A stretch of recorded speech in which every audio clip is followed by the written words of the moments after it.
반갑습니다. 어, 환경교육 교수학습 자료 생태계 영역, 초등학생 대상 생태계 영역 교수학습 자료 설명 시작하도록 하겠습니다. 초등학생 다른 영역들은 직권, 수권, 기권 이 세 영역은 3, 4학년, 5, 6학년 군으로 구분되어 있는데 생태계는 단일 교수학습 자료로 제작이 되었고요. 어, 주 초점은 5, 6학년 학생을 대상으로 만들어졌습니다. 3, 4학년들이 하기에는 조금 난이도가 높은 감이 없지 않아 있어서 활용하실 때 참고를 부탁드리겠습니다. 1번 수업 주제 선정의 취지 및 배경 또는 수업을 통해 해결하여야 하는 문제 상황은 기본적인 생태계 학습이 초등학생들에게 왜 필요한지에 대한 이론적인 내용을 간단하게 담고 있습니다.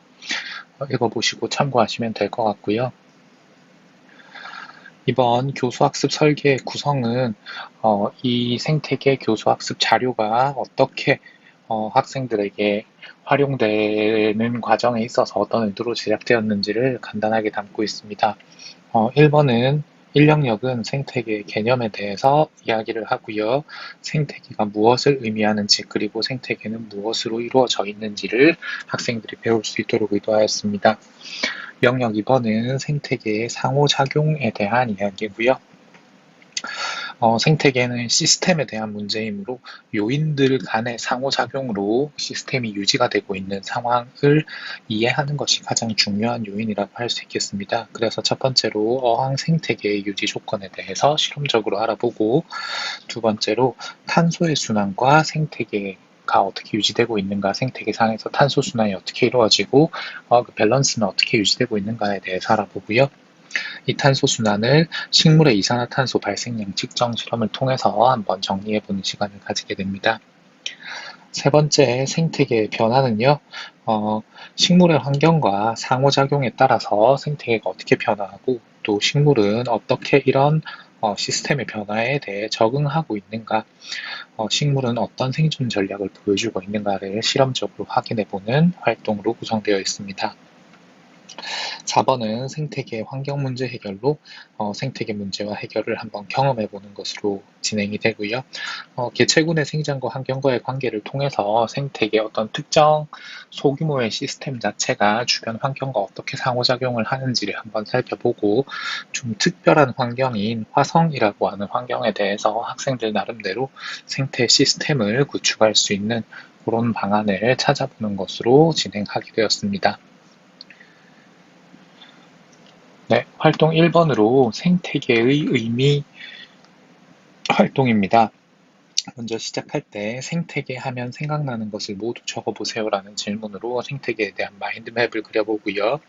이 그림 마인드맵에서 나온 아이디어를 바탕으로 다음 활동으로 이어지게 됩니다. 다음 활동에서 먼저 읽기 자료를 제시하는데요. 생태계가 무엇인지 그리고 생태계를 구성하는 세 개의 커다란 요인인 생산자, 소비자, 분해자에 대한 이야기를 담고 있습니다. 이 이야기들을 통해서 우리는 생태계가 무엇인지를 학생들 나름대로 정리 혹은 정의할 수 있고요.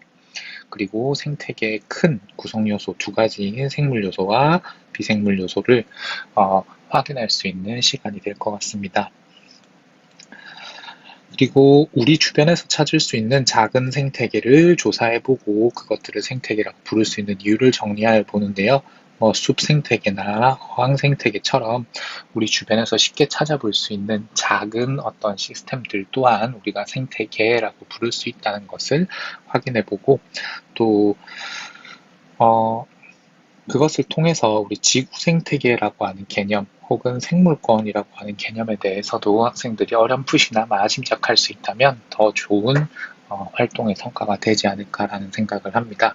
초등학교 5, 6학년 수준에서 여기 있는 생태계의 기본적인 내용과 생산자, 분해자, 소비자 이 세 가지의 요인들은 5, 6학년 군의 교과서에 등장하는 내용이고요. 밑에 있는 요 지구 생태계나 생물권이라고 하는 내용은 교과서에 나오지 않거든요. 이런 내용들은 억지로 알려주기보다는 학생들이 자연스럽게 탐구하면서 알아간다면 괜찮겠지만 파악하지 못한다고 해서 그게 문제가 되는 점은 아닐 것 같습니다. 네, 탐구 2로 넘어가서요. 어항 생태계에 대한 탐구가 진행이 될 겁니다. 어, 어항 안에 우리가 생산자, 소비자, 분해자, 그리고 생물 요소를 제외한 비생물 요소들이 무엇이 있는지를 한번 찾아서 이 작은 어항도 하나의 시스템으로 구성되어 있다는 것을 확인해 보고요. 그리고 아마 요 분해자는 학생들이 좀 다양한 방법으로 고민을 해봐야지 우리가 이야기를 할 수 있겠지만 일반적으로 어항을 길러본 친구들이라면 쉽게 박테리아에 대한 어떤 개념들을 이야기를 할 수 있을 것이라고 생각이 됩니다. 그리고 어항물을 관찰하고 또 어항에 있는 조건들을 변화시켜 가면서 물에 대한 다양한 요인들을 직접 측정해보는 시간을 한번 가져볼 건데요. 대조군은 물만 들어가 있는 어항이고요. 실험군에는 물에 물고기 한 마리, 물과 수초와 물고기, 그리고 물과 물고기 두 마리, 그 다음 어떻게 말하면 어느 정도 완성된 시스템의 생태계를 가지고 있는 복합적인 전체 어항, 이렇게 해서 탁도와 색깔, pH, 용존산소량, 그리고 냄새까지 한번 스마트 디바이스와 신체 기관들을 활용해서 측정해보는 시간을 가지게 됩니다. 일반적인 관점에서 우리는 수초가 포함되어 있으면 수초의 광합성으로 인해서 그 시스템 안에 있는 물의 수질이 전체적으로 좋은 방향으로 변할 것이라고 예측하고요. 물고기가 포함되어 있다는 것은 물고기의 생명 활동을 통해서 이제 그 어항 안에 있는 시스템 안에 있는 수질이 전체적으로 나쁜 방향으로 진행될 것이라고 생각을 합니다. 네, 물고기가 만들어낸 유기물들을 수초가 직접 정화시키지는 못하거든요. 그래서 그 분해자가 충분히 많거나 혹은 요런 생태계상에서 찌꺼기를 청소해주는 다른 종류의 생물군들이 같이 포함되어 있는 경우와 그렇지 않은 경우에 따라서 우리는 탁도와 DO가 변화될 것이라고 예측을 하고 있습니다. 학생들에게 그런 어떤 시스템을 간단하게 구축을 한 다음에 직접 측정해 보게 하면 생각보다 좀 많은 차이를 보여주는 것을 확인할 수 있을 겁니다. 어항의 특징을 정리해보고 변인의 다른 어항 속 변화는 무엇인지를 살펴보고요. 우리가 추론할 수 있는 사실에서 방금 전에 설명드렸던 내용들 각각의 생물 요소들이 어항에 있고 없고의 여부에 따라서 주변 환경, 수질에 어떤 영향을 끼치는지를 살펴보는 것이 주된 활동의 목적이라고 할 수 있겠습니다. 네, 다음은 탐구 3으로 탄소 순환에 대한 이야기입니다. 여기에서 제시하는 읽기 자료들은 사실 초등학생들이 온전히 이해하기에는 난이도가 조금 높습니다. 초등학생들에게 우리가 그 화학물질들의 원소 기호 탄소라고 하는 물질을 정확하게 안내하고 있지는 않고요. 다만 탄소가 가지고 있는 어떤 시스템상에서의 중요한 특징상 탄소라는 개념 자체가 완전히 이해되지는 않더라도 우리가 일상적으로 접하는 용어인 이산화탄소를 통해서 탄소가 이동한다라고 하는 개념을 이해하는 것으로 충분히 그 역할을 다할 수 있다고 생각합니다. 난이도가 너무 어렵다면 조금 쉬운 이 읽기 자료를 활용하시는 것도 하나의 방법이 될 것이라고 생각합니다.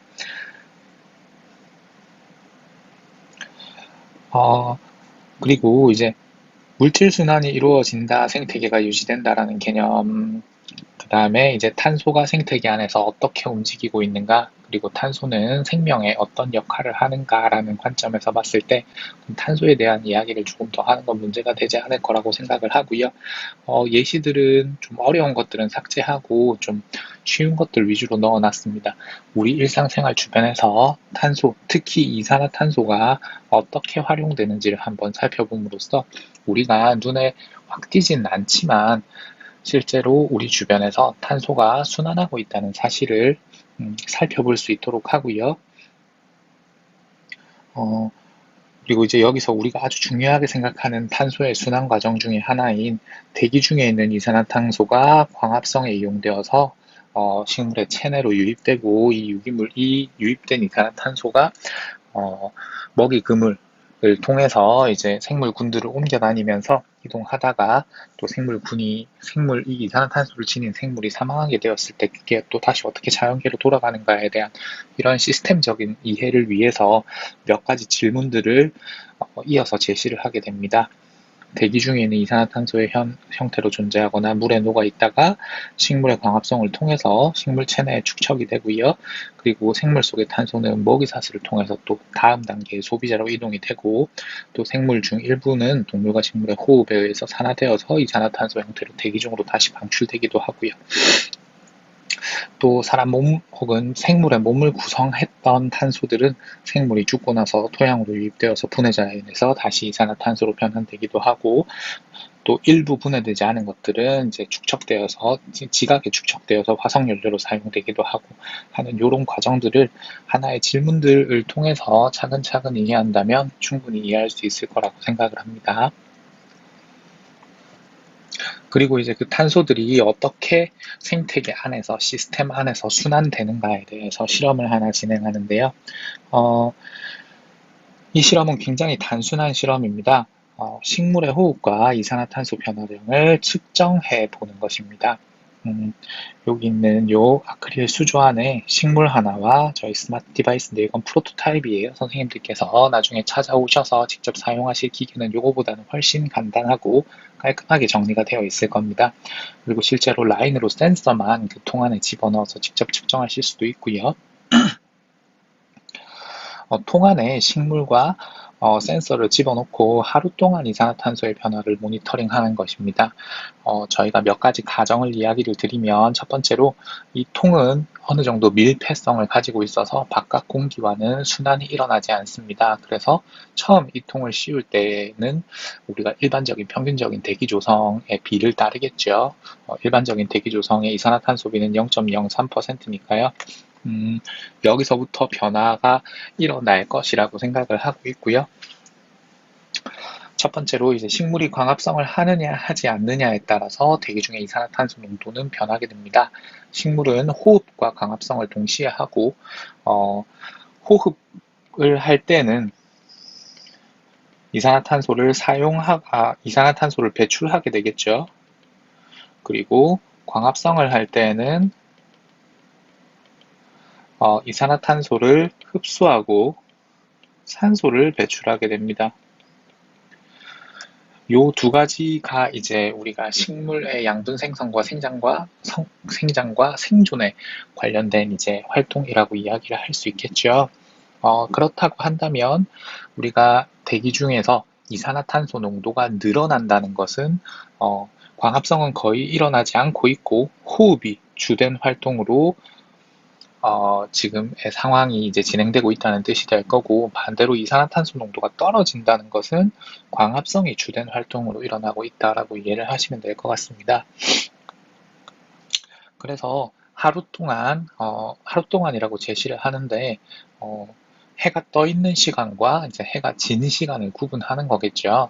그래서 해가 떠 있는 동안, 광합성 활동을 하는 동안에 이제 아크릴 케이지 안에 있는 공기의 조성이 어떻게 변하는가를 살펴보고, 또 반대로 해가 지고 나서 광합성을 하지 않고 호흡 활동만 하고 있는 동안에 이 아크릴 케이지 안의 대기 조성이 어떻게 변하는가를 살펴보는 활동이 되겠습니다. 주의해야 할 점이 두 가지가 있는데요. 네, 그리고 빛의 유무에 따라서 이산화탄소 발생량 차이 마찬가지로 이제 광합성 중일 때와 광합성 중이 아닐 때 이제 대기 조성비가 어떻게 변하는지를 살펴보면서 광합성 중일 때 실제 요 현상이 일어나는지 안 일어나는지, 또 광합성이 일어나지 않을 때 정말 호흡을 해서 이산화탄소가 농도가 늘어나는지 늘어나지 않는지를 직접 살펴볼 수 있을 것 같습니다. 주의사항이 두 가지가 있는데요. 하나는 일정 시간 검은 천을 가려서 광합성을 차단해 준 다음 이제 천을 벗기고 측정을 시작해야 합니다. 식물의 명반응이라고 하는데요. 이게 굉장히 인스턴트한 즉각적으로 일어나는 반응이 아니기 때문에 광합성 같은 경우는 어느 정도 하루 정도는 보통 천을 덮어두거나 빛이 들어오지 않는 실내의 식물을 이제 보관하여서 전날 일어나는 광합성으로 식물의 이 실험의 결과가 틀어지지 않도록 세팅을 하는 것이 중요하고요. 그다음 두 번째로 초기 이산화탄소 농도값의 차이가 있다라는 말이 무슨 뜻이냐고 하면 평균 대기 중 이산화탄소 농도는 0.03%입니다. 근데 실내 환경은 실제로 굉장히 다이나믹하게 이산화탄소 농도가 나타납니다. 어, 뭐 일반적인 실내 환경 같은 경우에는 1000 ppm 정도, 그러니까 0.1% 정도는 우습게 나타나고요. 좀 대기질이 안 좋은 경우는 막 1500, 2000도 나타나기도 합니다. 심지어 이제 그 이산화탄소 센서를 갖다 대고 이렇게 날숨을 들이불면 순간적으로 막 2만 ppm까지 뛰어오르기도 하거든요. 이산화탄소 농도가. 그래서 우리가 봐야 할 건 이 케이지 안에 들어가 있는 이산화탄소 농도가 양쪽이 완전히 동일하게 세팅되는 것은 굉장히 어렵습니다. 그래서 실험 과정에 있어서 나타나는 초기값 자체가 중요한 게 아니라 그래프의 변화 추이, 변화량을 가지고 우리가 이야기를 해야 합니다. 그래서 커브를 그릴 때 과연 얼마 정도의 농도 차이로 커브를 그리는가, 이런 것들을 중심으로 살펴봐 주셔야 하지, 초기 값이 한쪽 이 아크릴통은 1000 ppm이고 한쪽은 1500 ppm이라고 해서 이 결과 자체가 이상한 것이 아니냐라고 이야기를 하는 것은 실험상의 어쩔 수 없는 한계점이라고 이야기를 할 수 있을 것 같습니다. 이런 것들은 굉장히 자연스러운 현상이라는 거 선생님들께서 좀 이해를 해주시고 학생들과 실험을 하실 때에도 혼돈을 겪지 않으셨으면 좋겠습니다. 네, 다음 탐구 5로 넘어가서 식물과 환경의 상호작용과 적응이라고 되어 있습니다. 여기는 읽기 자료가 굉장히 긴 게 하나 있는데요. 교육과정과는 크게 상관없는 얘기고 굳이 이걸 따지자면 생물2에 나오는 내용입니다. 하지만 교양 상식적인 측면에 있어서 그렇게 어렵지 않게 받아들일 수 있는 내용일 것 같아요. 여기서는 식물이 총 3종류라고 이야기를 합니다. 하나가 C3 식물, 하나가 C4 식물, 그리고 또 하나가 캠 식물, 이렇게 3가지 종류의 식물의 형태를 제시를 하고요. 각각의 형태의 식물들이 광합성을 하는 기작 자체가, 생물의 기작 자체가 조금 다른 형태다라고 이야기를 해줍니다. C3 식물 같은 경우는 광합성이 해가 뜨면 즉각적으로 광합성을 시작하고 해가 지면 광합성을 멈추는 형태의, 우리가 일반적으로 알고 있는 형태의 식물이고요. C4 식물 같은 경우는 광합성을 조금 천천히 할 수 있도록 발달된 식물입니다. 받아들인 이산화탄소가 즉시 광합성에 사용되지 않고 좀 나중에 광합성을 할 수 있도록 발달된 식물이라는 거고요. 그 다음 캠 식물은 이 기작 자체가 굉장히 강화되어서 낮에는 오히려 광합성이 일어나지 않는 형태의 식물이라고 이야기를 합니다. 네, 이 식물들을 좀 어려운 얘기가 아니라 우리 일상생활에서 늘 갖는 의문 중 하나인, 실내의 생물들이 야간에 호흡을 해서 이산화탄소 방출을 하기 때문에 실내에 식물을 놔두면 나쁜 것이 아닌가라고 하는 생각, 이런 생각을 시작으로 아주 간략하게 설명해주고 있는 자료입니다. 조금 학생들이 어려워한다면 간단하게 설명을 해주면 될 것 같아요. 그리고 이제 알아보는 내용들은 굉장히 간단한 이야기를 알아보게 됩니다. 여기 있는 내용이 조금 중요한 얘기일 것 같은데요. C3 식물은 낮 시간 동안에 기공을 열어서 이산화탄소를 흡수하고 산소를 방출하고요. 밤에는 기공을 닫고 이산화탄소를 방출하는 낮 시간 동안의 광합성, 밤 시간 동안의 호흡, 이라고 하는 원칙을 잘 지키는 식물을 말하고요. C4 식물은 낮 시간 동안에 기공을 열어서 CO2를 흡수하고 산소를 방출하는 건 똑같은데요. 이 흡수된 CO2가 식물 체내에 계속해서 저장되고 있다가 나중에 광합성이 일어납니다. 그래서 주변 CO2 농도나 온도와는 크게 상관이 없고요. 조금 더 효율적인 방법이라고 얘기할 수 있겠죠. 캠 식물은 오히려 밤에 기공을 열고 CO2를 흡수하고 O2를 방출하고요. 낮에는 아예 기공을 닫고 저장된 CO2로 광합성 과정이 진행이 되는 식물을 의미합니다. C4 식물 같은 경우는 공간적 분리라고 하는데, 이건 식물 체내에 있어서 광합성이 진행되는 과정에 CO2를 어디에 저장하는가라는 이야기고요. 캠 식물 같은 경우는 시간적인 분리를 이용합니다. 이 두 가지는 이제 학자들이 추정하기로는 둘 다 고온 건조한 환경에서 생육이 유리하도록 발달된 형태다라고 이야기를 하고 있습니다. 그거를 이제 실험으로 측정을 해 보는데요. 어, 초등학생용 생태학습지는 조금 어, 어렵지 않게 실험을 좀 단순하게 세팅을 해 두었습니다. 그래서 첫 번째로 고온 환경의 생존 전략을 알아보기 위해서 고온 환경에서 C3 식물이 살아남기 좋은지 C4 식물이 살아남기 좋은지를 한번 확인해 보는 과정이고요.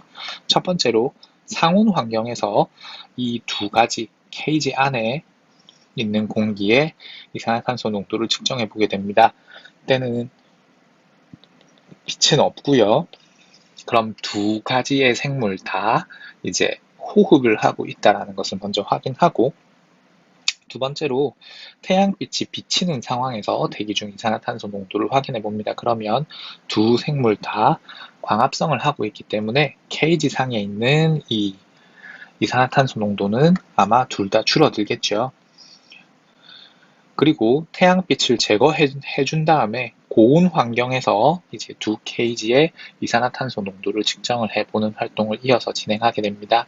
그러면 C3 식물 같은 경우는 더 이상 빛이 제공되어 있지 않고 이미 주변 온도도 몹시 고온이므로 호흡 활동만 가파르게 일어나게 되고요. C4 식물 같은 경우는 빛이 차단되고 주변 온도가 고온이 되었음에도 불구하고 이미 체내에 이산화탄소를 저장하고 있으므로 광합성도 같이 할 것이라고 예측하고 있습니다. 실제로 사전 실험을 진행해 보았고요. 요런 형태의 결과가 동일한 환경에서 생물 종류에 따라서 어떤 주변 환경과 상호작용하는 내용이 좀 많이 차이가 난다라는 것을 한번 확인을 해볼 수 있을 것 같아요. 그리고 결과치가 어떤 식으로 나오느냐에 따라서 학생들과 토의할 수 있는 어떤 기본적인 가이드라인을 제시를 해 두었습니다.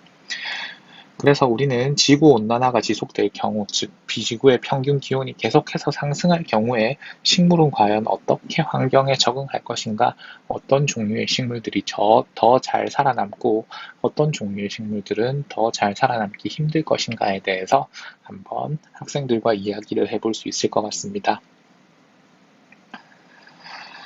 네. 탐구육은 개체군의 생장과 환경과의 관계입니다. 우리는 좀개구리밥을 통해서 어떤 특정 생명종들의 개체군이 확장되는 과정에 있어서 주변 환경과 어떻게 상호작용하는가에 대해서 이야기를 해보는 건데요.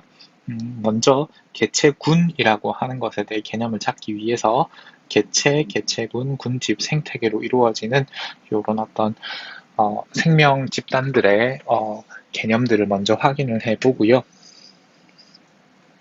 생태계에서 개체군이 개체수를 유지하는 어떤 방법에 대해서, 그리고 개체군들이 개체수가 늘어나게 된다라고 하지만 실제로는 주변 환경과 상호작용하면서 일정 수준 이상을 벗어나지 못하거나 오히려 감소하는 형태를 보여주는 그 과정을 실험적으로 확인을 해 볼 수 있을 것 같습니다. 그래서 먼저 좀개구리 밥을 이용해서 어떤 시간에 따른 좀개구리 밥의 숫자들의 변화를 직접 살펴보면서 어떻게 변화하는지를 이렇게 그래프로 한번 그려보도록 하고요. 왜 이런 결과가 나타나는지를 한번 고민해 보도록 합니다. 그게 1번이고요. 2번은 주변 환경 pH와의 관계를 한번 생각해 보도록 하는데요. pH가 4, 5, 6, 7로 이루어진 멸균 배양액을 준비를 하고 종개구리밥을 5개씩 넣은 다음에 이제 시간 간격 아마 1 단위 혹은 2일, 3일 단위가 되겠죠. 그 간격으로 종개구리밥이 어떻게 개체군의 크기가 커지는지를 한번 살펴보는 겁니다. 실제 살펴보게 되면 pH 5와 6 정도 되는 요 용액에서 이제 종개구리밥이 굉장히 잘 번식하고 개체군도 빨리 커지고 많은 숫자를 유지할 수 있는 걸 볼 수가 있고요. pH가 지나치게 낮다거나 혹은 지나치게 높다는 상황이 부여가 되게 되면 일정 수준 이상 잘 번식하지 못하는 모습을 확인할 수가 있을 겁니다. 근데 그것을 우리가 이제 성장의 환경 저항이라고 이야기를 하는데요. 이거는 뭐 물리적인 넓이일 수도 있고, 뭐 수질일 수도 있고, 혹은 뭐 주변 환경에 영향을 받는 여러 가지 비생물적 요인일 수가 있겠죠. 이런 것들이 나타나는 이유에 대해서 한번 생각을 해볼 수 있을 것 같습니다. 이런 곡선들은 대부분 어느 정도 이렇게 S자를 그리게 되고요. 앞에서도 봤던 것과 마찬가지로 여기서도 이제 S자를 비슷하게 그리게 되죠. 이렇게 S자를 그리는 이유는 급격하게 이제 성장이 개체군이 커지는 요 시기와 그리고 어느 정도 여기 있는 이 환경 저항에 맞닥뜨려서 이제 어느 정도의 그 개체군 크기의 임계점에 도달한 이런 상황이 나타나는 것 때문에 이제 이런 S자 곡선을 그린다라고 이야기를 할 수가 있을 것 같습니다. 네, 이렇게 이제 우리가 긴 시간 동안에 아이들과 함께 생태계의 상호작용과 생태계 변화와 생물 관련된 주제로 이야기를 해보았고요. 마지막으로 이제 화성 생태계 탐사에 대한 이야기인데요. 실제 화성에는 생태계가 존재하지 않고 있다라고 지금 추측하고 있죠. 그런데 우리가 화성에서 살게 된다면 혹은 화성에서 인류가 거주를 하기 위한 목적으로 생태군을 조성을 한다면 어떤 식으로 이걸 조성하는 게 좋을까? 그리고 어떤 것들을 유의해야 할까를 나름대로 생각해 보는 시간이 될 것 같습니다. 그래서 여기서부터 여기까지는 이제 그 화성의 어떤 거주를 위해서 노력하고 있는 사람들이 고민하고 있는 영역들은 무엇인가, 어떤 것들을 생각하고 있는가에 대해서 간략하게 읽기 자료를 제시하고 있고요. 학생들에게는 조금 상상력을 발휘해서 이제 몇몇 가지 질문들을 하게 됩니다. 식량 자급과 관련해서 식량 자급이 되려면 일단 식물이 자라나야 되겠죠. 그래서 이제 식물이 자라기 위한 필수적인 환경 요소는 무엇인지 확인해 보고 지구의 환경과 화성의 환경을 비교해 가면서 이제 화성에서 어떻게 하면 우리가 식량 자급을 위한 생태계를 조성할지에 대해서 이제 고민을 해보는 시간으로 전체 생태계에 대한 이야기를 마무리하게 됩니다. 이 활동에서 뭐 너무 좀 과학적인 잣대를 과하게 들이대서 학생들이 고민하고 있는 영역이 한정된다거나 창의성이 줄어드는 일이 벌어지지 않도록 선생님들께서 조금 허용적인 태도로 학습자들의 발언을 받아주셨으면 좋겠고요. 두 번째로 이와 관련된 교과서에서 제시되는 예시는 이제 바이오스피어 2가 있죠. 지구 안에서 이제 독립생태계를 구성하기 위해서 인간들이 어떤 노력들을 해왔는가에 대한 여러 가지 참고 자료들이 존재합니다. 그런 자료들을 활용하신다면 학생들이 요 질문들에 대해서 답을 하는데 좀 많은 도움을 받을 수 있을 거라고 생각합니다. 그래서 조금 추천드리는 방안으로는 요 읽기 자료를 읽기 전후로 해서 바이오스피어 2에 대한 어떤 영상이나 아니면 자료들을 학생들과 함께 공유해 주신다면 여기서부터 이어지는 학생들의 두 생태계의 차이점이나 독립 생태계를 구성하기 위해서 어떤 점들을 고려해야 하는가에 대해서 좀 진지하게 고민을 해볼 수 있는 기회가 되지 않을까라고 생각을 합니다. 네, 여기까지 초등학생들을 대상으로 한 환경교육 교수학습자료 생태계 관련 안내를 모두 마치도록 하겠습니다. 수고하셨습니다.